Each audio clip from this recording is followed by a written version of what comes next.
positions, but otherwise I'll take a call, Mr Chair. I'll call Dr David Clark. Thank you, Mr Chair.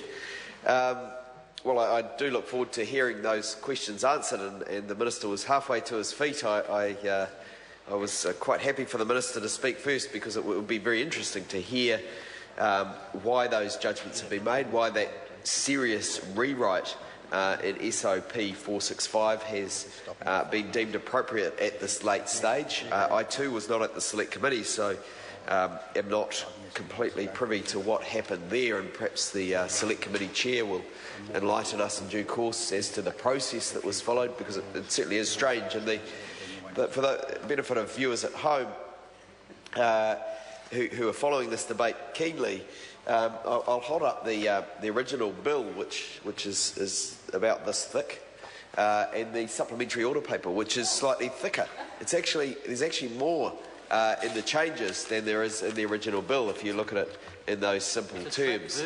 So it's a weighty tome, and there has been a substantial rewrite of the bill at this stage. Now, it may be that some of those points are correct. It may be that the changes introduced in SOP 465 are indeed appropriate, as Mr Parker has reflected on his own experience, and in terms of the nature of limited liability companies, the desire to make sure that the risk-benefit ratio is correct. But changing those tests in such a significant fashion surely warrants an explanation from the Minister. And I was pleased the Minister was halfway to his feet, so I expect we will get an explanation shortly. The bill as a whole addresses some important issues, and I think it's vital that we cover those off. It's a call for transparency and finding out for the registrar who indeed is not complying with the Companies Act. It gives new powers to the registrar, and these include the power to flag companies on the register that are under investigation, and this has got to be a good thing. It also lays out the consequences, and that too is a good thing. The removal of companies from the register if they prove inaccurate information, if they provide inaccurate information or persistently fail to comply with the Act, is something that should be allowed for, and it is indeed in this Act. And it also aims in the bill, as we had it first off, to make similar changes to the Limited Partnerships Act, so that those misusing the New Zealand companies cannot avoid the new regime by registering for limited partnerships instead. So that's something we try to do in this Parliament all the time, is to anticipate the unintended consequences of legal changes and to head them off at the pass.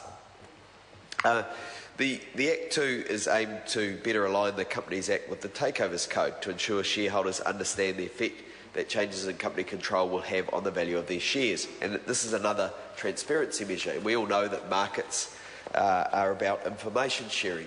That's the fundamental useful function of markets, is that they share information so that people can make investment decisions, so that capital is efficiently used. And we all know that markets can work in the interests of people if they're properly regulated, or that they can serve their own ends, often not in the interests of people if they're improperly regulated. So this here is aimed at aligning the Companies Act with the Takeovers Code. And there are also further consequences outlined in the Act, criminal offences for directors who commit the serious breach to their duties to act in good faith. And as we've seen, the tests around those are weighed up anew.